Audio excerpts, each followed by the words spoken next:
ආයිබෝවන් කාලීන ප්‍රවෘත්ති වාර්තාකරණයේ ප්‍රමුඛයා සියතු උදෑසන ප්‍රවෘත්ති විකාශයයි මේ මම කවිඳු විජේවර්ධන ප්‍රථමයෙන් සිරස්තල. කාබනික පොහොර නිෂ්පාදනය කඩිනම් කිරීමට වැඩපිළිවෙල රසක්. ශ්‍රී ලංකාව වෙන්දි බිමක් බවට පත්ව ඇති බව විපක්ෂ නායක සජිත් කියයි. දැන් දේශීය පුවත්. මහකන්නයට අවශ්‍ය කාබනික පොහොර නිෂ්පාදනය කඩිනම් කිරීමට වැඩපිළිවෙල රැසක් සැලසුම් කර ඇති බව ජනාධිපති ගෝඨාභය රාජපක්ෂ මහතා පවසනවා. කාබනික පොහොර නිෂ්පාදනය සම්බන්ධයෙන් වූ සාකච්ඡාවක් ජනාධිපති කාර්යාලයේදී පැවැත්වුණා. ඒ ජනාධිපති ගෝඨාභය රාජපක්ෂ මහතාගේ ප්‍රධානත්වයෙන් මෙහිදී මහකන්නයට අවශ්‍ය කාබනික පොහොර නිෂ්පාදනය කඩිනම් කිරීමට වැඩපිළිවෙල රැසක් සැලසුම් කෙරුණා. පොහොර නිෂ්පාදනයට අවශ්‍ය යන්ත්‍ර සූත්‍ර මොනවාද යන්න පිළිබඳව අධ්‍යයනය කර ඒවා ආනයනය කිරීමටත් මෙරටදී නිපදවිය හැකි යන්ත්‍ර රජයේ කර්මාන්ත ශාලාව සහ යුද හමුදා ඉංජිනේරු බලකායේ දායකත්වයෙන් සාදා ගැනීමටත් පියවර ගන්නා ලෙස ජනාධිපති ගෝඨාභය රාජපක්ෂ මහතා මෙහිදී නිලධාරීන්ට උපදෙස් ලබා දුන්නා. එසේම පොහොර නිෂ්පාදනය පළාත් පාලන ආයතන මට්ටමින් සිදු කිරීම කෙරෙහි මෙහිදී විශේෂ අවධානයක් යොමු වුණා. එම ආයතන වලට තාක්ෂණික දැනුම ලබා දීමේ අවශ්‍යතාවයද ජනාධිපතිවරයා මෙහිදී පැහැදිලි කළා. කාබනික පොහොර නිෂ්පාදනයට යොදා ගන්නා අමුද්‍රව්‍ය ග්‍රාමීය පරිසරයෙන්ම සපයා ගැනීමටත් එමගින් ගමේ පවිත්‍රතාවය සහ සුන්දරත්වය රැකෙන අතර සමෘද්ධිලාභීන් ඊට දායක කර ගැනීමෙන් අලුත් ග්‍රාමීය ආර්ථිකයක් ගොඩනගා ගත හැකි බවත් ජනාධිපතිවරයා මෙම සාකච්ඡාවේදී පෙන්වා දුන්නා. මෙම සාකච්ඡාවට එක්වමින් අමාත්‍යවරුන්ට මෙලෙස අදහස් පළ කළා. කාබනික පොහොර දුන්නත් විශාල වශයෙන් ගොවිය අවිභාවිතා කරනවා. ඒ නිසා සර් පළවෙනි වතාවට සර්ගේ යෝජනාව හින්දම සර් අපි FO එකට කතා කරලා සර් පස පරීක්ෂා කිරීමේ කට්ටල ටිකක් ගත්තා. එතකොට සර් දැන් අපි ඊළඟ කන්නේට කාබනික දුන්නත් ගොවියගේ පස නිර්දේශ කරලා දෙන්න සර් අපි කොළ දාලා හදන ඒ ක්‍රමය සර් හුඟක් යන්නේ කොම්පෝස්ට් පොහොර වලට. දැන් අපි අද ගෙනාව ලංකාවේ ඉන්නවා දැනටමත් කරන මයික්‍රෝබ්ස්ලා ශුද්ධ ජීවීන් එකතු කරනවා මේකට. එහෙම කරලා ටෙක්නොලොජි එකක් තියෙනවා අලුතෙන්. එතකොට දැන් අද ඒක පැහැදිලි වුණා අපි ඒ තැනකට ආවා. ඒම කරාම ඒ දැන් මේ ටෙක්නොලොජි එක අපිට අරන් යන්න වෙනවා ගොවියා ළඟට. මේ අතර පස පරීක්ෂා කරනු ලබන උපකරණ ගොවිජන සේවා කොමසාරිස් ජෙනරාල්වරයාට සහ කෘෂිකර්ම අධ්‍යක්ෂ ජෙනරාල්වරයාට නිල වශයෙන් බාර දීම ජනාධිපතිවරයාගේ ප්‍රධානත්වයෙන් සිදු කෙරුණා. COVID-19 වසංගත තත්ත්වයේ හමුවේ පහසුකම් නොලබන විහාරස්ථාන සහ ආගමික ස්ථාන සඳහා ආධාර ලබා දීම අග්‍රාමාත්‍ය මහින්ද රාජපක්ෂ මහතාගේ ප්‍රධානත්වයෙන් සිදු කෙරුණා. COVID-19 වසංගත තත්ත්වය මත ප්‍රත්‍ය පහසුකම් නොලබන විහාරස්ථාන සහ ආගමික ස්ථාන සඳහා සංකේතාත්මකව ආධාර පාර්සල් බෙදා දීම අග්‍රාමාත්‍ය මහින්ද රාජපක්ෂ මහතාගේ ප්‍රධානත්වයෙන් අද දින පෙරවරුවේ අර්ලියගහ මන්දිරයේදී සිදු කෙරුණා. සංචරණ සීමා පැනවීම හේතුවෙන් ප්‍රත්‍ය පහසුකම් නොලබන විහාරස්ථාන සහ අනෙකුත් ආගමික ස්ථාන වෙනුවෙන් බුද්ධ ශාසන ආගමික සහ සංස්කෘතික කටයුතු අමාත්‍යවරයා වශයෙන් අග්‍රාමාත්‍ය මහින්ද රාජපක්ෂ මහතාගේ උපදෙස් පරිදි මෙසේ ප්‍රත්‍ය පහසුකම් පිරිනැමීම ක්‍රියාත්මක වනවා. බුද්ධ ශාසන ආගමික සහ සංස්කෘතික කටයුතු අමාත්‍යාංශය ක්‍රියාත්මක කරන මෙම වැඩසටහන ඔස්සේ ප්‍රත්‍ය පහසුකම් නොලබන විහාරස්ථාන මෙහෙණි ආරාම ඇතුළු සියලුම ආගමික ස්ථානවලට සතොස සහයෝගය ඇතිව වියලි ආහාර සලාක පාර්සලයක් හිමිවනු ඇති. මෙම අවස්ථාවට මහා සංඝරත්නය ඇතුළු මැති ඇමතිවරුන් මෙන්ම නිලධාරීන් පිරිසක් එක්ව සිටියා. වගකීමක් නැති පාලකයින් විසින් මුළු රටම අනතුරට පත් කර ඇති බව විපක්ෂ නායක සජිත් ප්‍රේමදාස මහතා පවසනවා. නිවේදනයක් නිකුත් කරමින් විපක්ෂ නායකවරයා මේ බව සඳහන් කළා. ශ්‍රී ලංකාව මේ වන විට වෙන්දි සිබිමක් බවට පත්වී ඇති බව විපක්ෂ නායක සජිත් ප්‍රේමදාස මහතා නිවේදනයක් නිකුත් කරමින් පවසනවා. උපුටා ගැනීම වගකීමක් නැති පාලකයින් විසින් මුළු රටම අනතුර වෙත හෙලා තිබේ. විදේශිකයන්ට සහ ගජමිතුරන්ට ජාතික සම්පත් කුණු කොල්ලයට විකුණා දමමින් මතු පරම්පරාවේ උරුමය වනසා තමා තිබේ. බ්‍රිතාන්‍ය යුගයෙහි ඉදි වූ ඓතිහාසික වශයෙන් වැදගත් කොළඹ කොටුවේ පිහිටි ගොඩනැගිලි කිහිපයක් දැනට ඒවායෙහි පවතින භාවිතයන්ගෙන් ඉවත් කොට පෞද්ගලික ආයෝජකයන් වෙත ලබා දීමේ යෝජනාවලියක් පිළිබඳ තොරතුරු අනාවරණය වෙයි. ඊනියා සංවර්ධනීය මුවාවෙන් අදාළ මගඩිය සිදුවන බවද වාර්තා වෙයි. මෙරට ජාතික සම්පත් එලෙස විනාශ කරන අතර වසර ගණනාවකට පිළිසකර කළ නොහැකි විනාශයක් මෙරට මුහුදු තීරයට රටේ ආර්ථිකයට බින්ම පරිසර පද්ධතියටද සිදු කරමින් නෞකාවක්ද විනාශ විය. මෙරට සුරක්ෂිත කරන රන්වැටක් ලෙස පෙනී සිටමින් බලයට පත් ආණ්ඩුව සිය සැබෑ නිරුවත මේ වන විට පෙන්වා අවසන්ය. මෙවන් දහසකුත් එකක් ප්‍රශ්නාතර පීඩා විඳින ජනජීවිත නැවත නගා සිටුවීම පිළිබඳව ආණ්ඩුවට කිසිදු විසඳුමක් නැත. වර්තමාන ආණ්ඩුවට තවදුරටත් මේ රට සුරක්ෂිත කිරීමේ කිසිදු හැකියාවක් සහ ඌමනාවක් නොමැති බවට මේ කාලය තුල ඌමනාවටත් වඩා ඔප්පු කර තිබේ. සජිත් ප්‍රේමදාස විපක්ෂ නායක සමගි ජනබලවේගයේ නායක උපුටා ගැනීම අවසන්. මේ අතර සමගි ජනබලවේගයේ මහලේකම් රංජිත් මත්තුම බණ්ඩාර මහතා නිවේදනයක් නිකුත් කරමින් සඳහන් කරන්නේ සංචරණ සීමා හෝ ක්‍රියාත්මක කරලීමට අසමත් ආණ්ඩුව වහාම ඉල්ලා අස්විය යුතු බවයි. සංචරණ සීමා පැනවුවද මහාමාර්ගයේ වාහන ගමනාගමනය පෙර පරිදිම සිදුවන අයුරු දක්නට ලැබෙන බවද එහි සඳහන්. සංචරණ සීමා තුළ ජනතාවගේ එදිනෙදා අවශ්‍යතා සම්පූර්ණ කිරීමට නිසි වැඩපිළිවෙලක් සැලසුම් කිරීමට ආණ්ඩුව අපොහොසත් වී ඇති අතර එන්නත්කරණය සම්පූර්ණයෙන්ම අවුල් ජාලයක් බවට පත් වී ඇති බව එම නිවේදනයේ සඳහන් වනවා. එමෙන්ම ආණ්ඩුව ආර්ථික රාජතාන්ත්‍රික සබඳතා ආදී සියලු අංශවලින් සිය නොහැකියාව පෙන්වා දී ඇති බවත් දෛනිකව වාර්තා වන කොවිඩ් ආසාදිතයින් සංඛ්‍යාව 3000කට අධික වීම තුළින් පැහැදිලි වන්නේ සංචරණ සීමා පැනවීමේ ක්‍රියාකාරීත්වයද ආණ්ඩුවේ නොහැකියාවේ තරම පෙන්වා දෙන බවයි සඳහන් කර ඇත්තේ. මේ අතර සමගි ජනබලවේගයේ නිකුත් කළ එම නිවේදනයේ වැඩිදුරටත් සඳහන් වෙත්තේ ජනතාවගේ ජීවිත සුරක්ෂිත කිරීමට නොහැකි ආණ්ඩුව වහාම ඉල්ලා අස්විය යුතු බවයි. කොවිඩ් පාලනය සම්බන්ධයෙන් තනි තීන්දුව නොගන්නා බවත් විශේෂඥ මතය අනුව කටයුතු කරන බවත් යුද හමුදාපති ජෙනරල් ශවේන්ද්‍ර සිල්වා මහතා පවසනවා.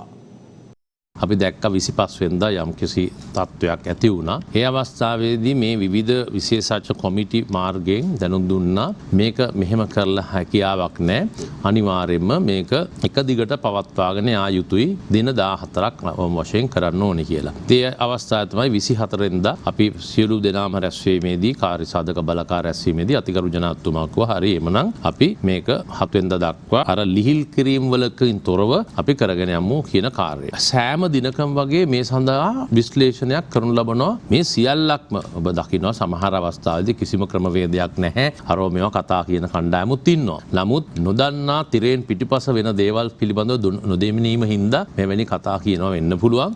කෙසේ වෙතත් මේ ක්‍රමවේදය ඉතාමත් හොඳට කරගෙන යනවා. රටේ ඉන්න විශේෂඥවරුන් කියන ඒ ක්ෂේත්‍රවල විශේෂඥවරුන් සියලු දෙනාම සම්බන්ධ කරගෙන කරනවා මිසක් අතිගරු ජනාධිපතිතුමා තනියම හා හමුදාපතිවරයා කියලා කියන සමහරලාට මේ වගේ තනි තීරණ කිසිසේත් ගණනා බන්නේ.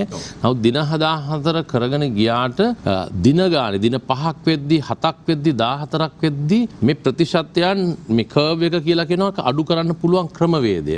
ඒ අනුව මේ විශේෂඥවරු මේ කට්ටියත් එක්කත් අපි සාකච්ඡාවක් පැවැත්වුවා සතියාන්තේ. ඒ අවස්ථාවේදී ඔවුන් දැනුම් දුන්නේ කියන එක දින 14 දින 21 දක්වා දීර්ඝ කරන්න පුළුවන් නම් මම හිතන්නේ 80%ක විතර සංඛ්‍යාවේ අඩු කිරීමක් වගේ එකක් කරන්න හැකියාවක් තියෙනවා කියලා. ඒදී අතිගරු ජනාධිපතිතුමා කිව්වා කොවිඩ් පාලනය කර ගැනීම සඳහා මේක නම් සුදුසුම ක්‍රමවේදය. එහෙමනම් තව සතියක් ඒ ආකාරයෙන් දීර්ඝ කරන්න. මේ දින කිහිපය උඩ මේ සංචාරණ සීමා පැනවීමේ අපේක්ෂිත ප්‍රතිඵල ලැබිලා තිබෙනවාද අපිට? දැන් මෙහෙමයි මේක කවුරු හරි හිතනවා නම් අද සංචාරණ සීමා දාලා අනිද්දා මේක රිසල්ට්ස් එනවා කියලා එහෙම තත්ත්වයක් එන්නේ නැහැ. අපි දකින්නේ බොහෝ දුරට මේ මැයි මාසේ 14 වෙනිදා සංචාරණ සීමාවන් යම් කිසි මුළු රටක් සංචාරණ සීමාවන් වලට යටත් නොකර සංචාරණ සීමාවන් පළාත් අතර වගේ තිබිච්ච කාලපරාසයේ තිබිච්ච ප්‍රතිඵල තමයි මේ අපි මේ අවස්ථාවේදී අත්විඳින්න තියෙන බවටයි මම වෛද්‍යවරයෙක් නෙමෙයි මම මේ පිළිබඳව කිසිම දෙයක් දන්නේ නැහැ.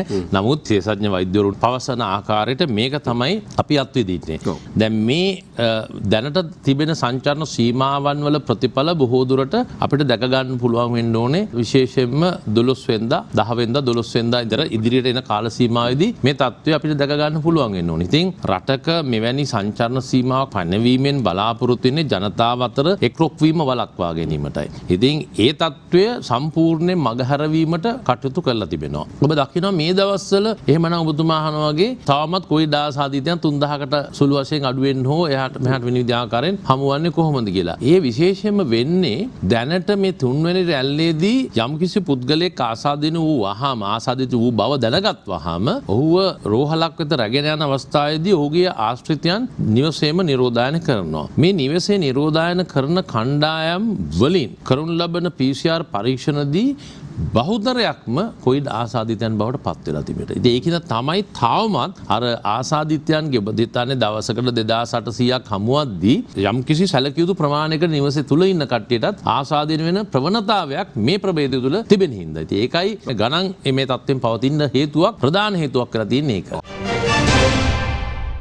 පවතින කොවිඩ් වසංගත තත්ත්වය පිළිබඳව විවිධ පාර්ශව පළ කළ අදහස් කිහිපයක් දැන් එන්නත ලබා දෙනකොට වැඩිම රෝගීන් ඉන්න ප්‍රදේශයේ බලලා බස්නාහිර පළාතට ඊළඟට මධ්‍යම පළාතට වායම් පළාතට ලබා දුන්නා. ඊළඟට අනුරාධපුර දිස්ත්‍රික්කයේ ඇතුළු අනිකුත් පළාත්වල රෝගීන් ඉන්න ප්‍රදේශයේ බලලා අපිට දැන් දෙන්න කටයුතු කරලා තියෙනවා. ඒ නිසා මේවා ක්‍රමානුකූලව තාම සාධාරණව ජනාධිපතිතුමා රජය මේ කටයුතු කරනවා. මේක දේශපාලනීකරණයක් වෙන්නේ නැහැ. මොකද දේශපාලනයක් කරන්න මේ අපි පූජාන පෙරමුණේ මිනිසුන් විතර නෙවෙයි එන්නත දෙන්නේ. රටේ වර්තමාන තත්ත්වය අපි සුළුවෙන් දැකුව යුතු නැහැ. අද අපි ඉන්නේ තාමත්ම භයානක තත්ත්වයක. රට ගිනිගැනින් තිබෙන අවස්ථාවක. ලෝක සෞඛ්‍ය සංවිධානයේ පවා මේ සම්බන්ධයෙන් ශ්‍රී ලංකා රජය දැනුවත් කරලා තියෙනවා. උපදෙස් දීලා තියෙනවා. එම වසංගතයේ ඇති අති බිහිසුණු බව ඒ මගින් ඇති කරන ප්‍රතිවිපාක පිළිබඳව අවබෝධයක් මේ රටේ ජනතාව තුළ එහෙම නැත්නම් බහුතරයක් තුළ තිබෙනවා. මේ නිසා සිදුවෙන පාතුරු මේ විනාශය දැන්වත් තේරුම් ගනිමින් හෙට දවසක හෝ මීට වඩා යහපත් කිරීම සඳහා අප සිවුර දෙනාම පෙරට ආ යුතුයි. මේ 5000 දීමනාවවත් ලබා දීම බොහොම හොඳයි. හැබැයි ඉතින් 5000කින් මේ මිනිසුන්ට ජීවත් වෙන්න විදියක් නැහැ. මේ වෙලාවේ තමන්ගේ ජීවනෝපාය අහිමි වෙච්ච මිනිස්සු රුපියල් 5000කින් මොනවද කරන්න පුළුවන්? විපක්ෂ නායකතුමා මීට අවුරුද්දකට කලින් මේ වගේම සිද්ධි ඇති වෙච්ච වෙලාවේ අපි කිව්වේ මාසෙකට රුපියල් 20000ක් දෙන්න කියලා. සුමානෙකට 5000 ගානේ. හැබැයි ආණ්ඩුව ඒකත් හරියාකාරව දෙන්න බැරි වුණා. ඒකත් දේශපාලනීකරණය කරලා ලබා දුන්නා. මේ වෙලාවෙත් රුපියල් 5000ක් හරි ලබා දෙන එක හොඳයි. හැබැයි ඒක මීට වඩා ක්‍රමවත්ව රැකියා අහිමි වෙච්ච සියලු දෙනාට ලැබෙන පරිදි මේක ලබා දීම තමයි ඉතාමත්ම වැදගත් වෙන්නේ.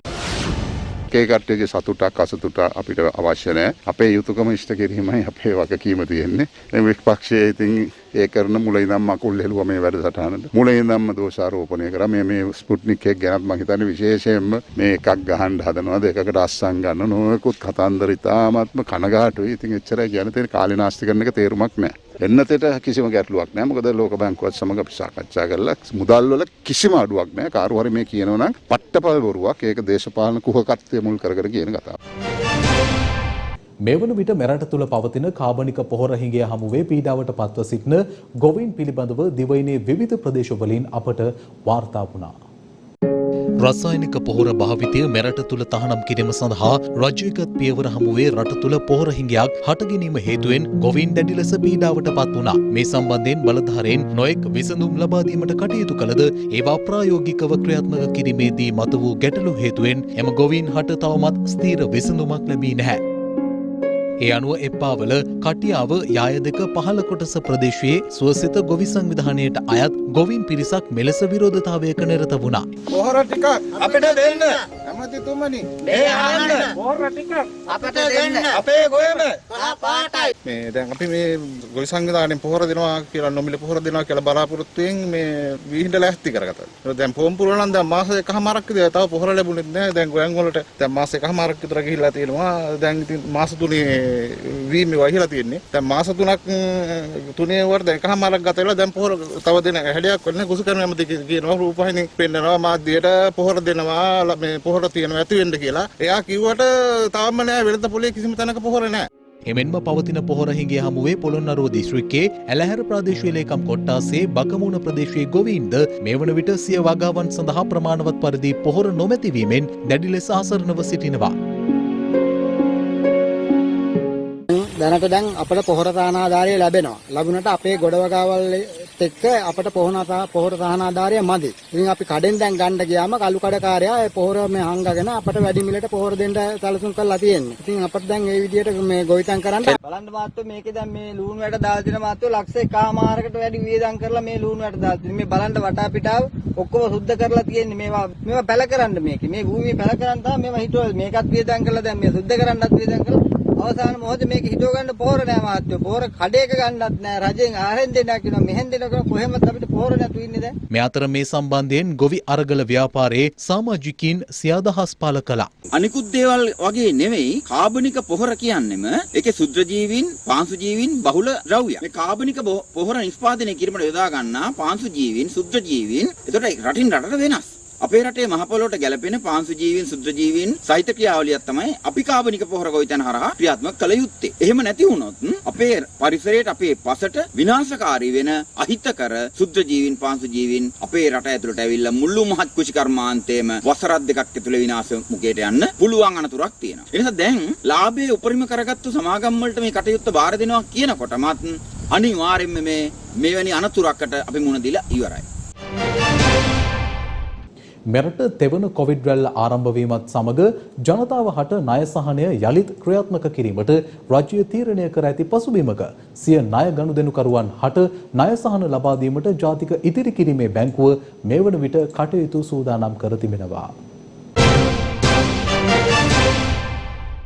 අපි පසුගිය වතාවෙත් අතිගරු ජනාධිපතිතුමාගේ නියමයන් තුල මහ බැංකුව ගෙනා නියමයන් තුල අපි කොවිඩ් වලින් අසරණ වෙච්ච ජනතාව ගනුදෙනුකාර බවතුන් උදෙසා අපි ණය සහන රසක් අපි ලබා දුන්නා. මේ අවස්ථාවෙත් මේ තුන්වෙනි රැල්ල එයම හේතු කරගෙන අපි දකිනවා අපේ ගනුදෙනුකාර බවතුන් විශාල වශයෙන් කම්පනයට ලක් වෙලා ඉන්නවා. ඒ වගේම ඔවුන්ගේ වැටුප් කප්පාදු වෙලා තියෙනවා. ව්‍යාපාර බිඳ වැටලා තියෙනවා. එවැනි තත්ත්වයක් තුල නැවතත් අතිගරු ජනාධිපතිතුමා මහ බැංකුවේ උපදෙස් මත අපට කටයුතු කරමින් නියාමනය කරලා තියෙනවා. මහ බැංකුව විසින් නැවතත් මේ සහන ලබා දෙන්න කියලා. ඒ නිසා මේ වෙද්දී ජාතික ඉතිරි කිරීමේ බැංකුව අනිකුත් මූල්‍ය ආයතන අභිබවා මේ වෙද්දී අපි ලකඩ ඇස්වීමෙන් ඉන්නවා. ඒ නිසා අපි අපේ ගනුදෙනුකාර බවතුන්ට ණය සහන ලබා දීම උදෙසා අපි කොටස් කරලා තියෙනවා. ව්‍යාපාර කඩා වැටිච්ච අය, ඒ වගේම වැටුප් අහිමි වෙච්ච අය, ඒ වගේම ව්‍යාපාර වලින් අසරණ වෙච්ච සියලුම ගනුදෙනුකාර බවතුන් උදෙසා අපි ණය සහන ලබා දීමට දැනුත් කටයුතු කරගෙන යනවා. ඒ නිසා අපේ ගනුදෙනුකාර බවතුන්ට අපි ඉතාමත්ම කරුණාවෙන් ඉල්ලා සිටිනවා. ජාතික ඉතිරි කිරීමේ බැංකුවේ වෙබ් අඩවියට යන්න. ඒ වෙබ් අඩවියට ගිහිල්ලා එහි තියෙන අයදුම්පත අරගෙන ගිහිල්ලා ළඟම ශාඛාවට ජූනි 21 වෙනිදාට පෙර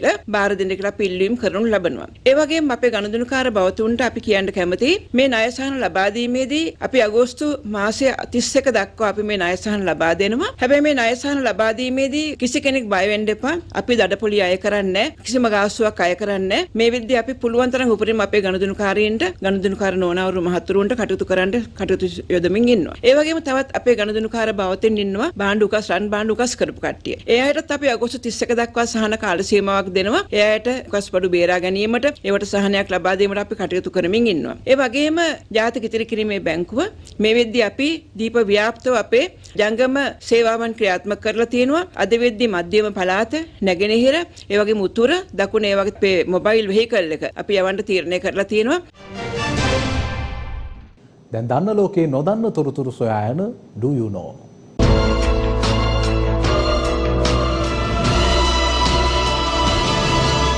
Do you know?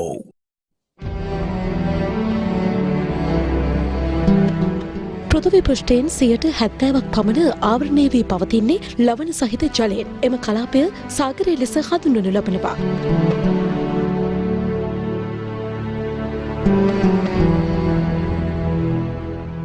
මෙම සාගර කලාපය පෘථිවියේ දේශගුණය පාලනය කරනු ලබන අතර ජල චක්‍රය, කාබන් චක්‍රය සහ නයිට්‍රජන් චක්‍රයේ ක්‍රියාකාරීත්වය කෙරෙහිද වැදගත් කාර්යභාරයක් ඉටු කරනු ලබනවා.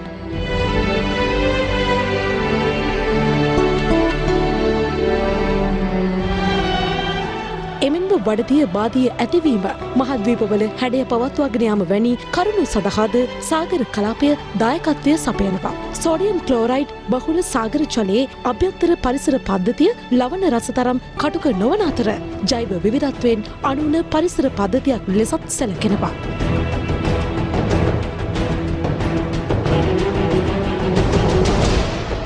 මෙම පරිසර පද්ධතියේ සීතල අඳුරු ආඝාත කලාප මෙන්ම ද්‍රවීය අයිස් තට්ටු නිවර්තන කලාපවලින්ද සමන්විත වන අතර ජීවීන්ගේ ආරම්භය සාගරයෙන් ආරම්භ වී පරිණාමය වූ බවට සැලකෙනවා. එසේනම් ජීවීන්ගේ තිබිරිගේ බවට පත්වන්නේ සාගරයයි. බැක්ටීරියා, ඇල්ගී, දිලීර, ශාක සහ විවිධාකාර ජීවීන් රැසක් සාගරය සිය වාසස්ථානය කොට ජීවත් වනු ලබනවා.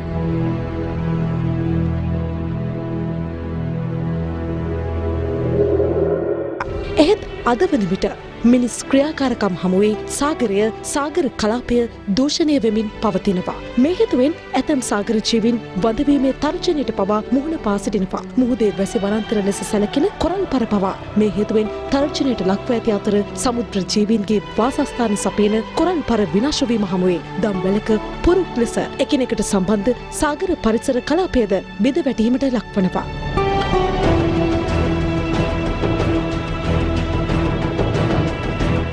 ජල තත්වයන්ට ඉතා සංවේදී කොරල් පර අඟල් 3ක පමණ ඉතා කුඩා කොටසක් වර්ධනය වීමට වසරකට අධික කාලයක් ගතවන අතර සාගර කලාපයෙන් 0.1% ප්‍රමාණයකටත් වඩා අඩු ප්‍රමාණයක් කොරල් පර පවතිනවා. මෙවැනි සංවේදී පරිසර පද්ධතිය මිනිස් ක්‍රියාකාරකම් හමුවේ විනාශ වීමට ඉඩ තැබීම පරිසර ජල රැසකම බිඳ වැටීමට හේතු වනවා. Do you know? සියතු උදෑසන ප්‍රවෘත්ති විකාශය මින් නිමාවට පත්වනවා. වැඩිදුර තොරතුරු සඳහා පිවිසෙන්න www.siyathanews.lk අපගේ වෙබ් පිටුව වෙත. අප නැවතත් හමුවන්නේ අපගේ දහවල් 12 ප්‍රවෘත්ති විකාශය තුලින්. ඔබට සුබ දවසක්.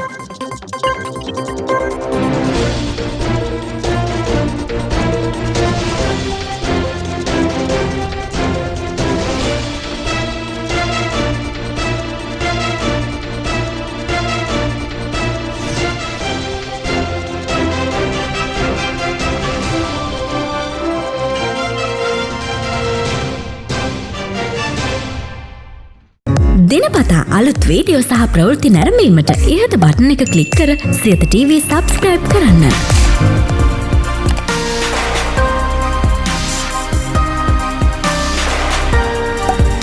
අලුත් වීඩියෝ ගැන මුලින්ම දැනගන්න මෙම සීනුව ක්ලික් කරන්න.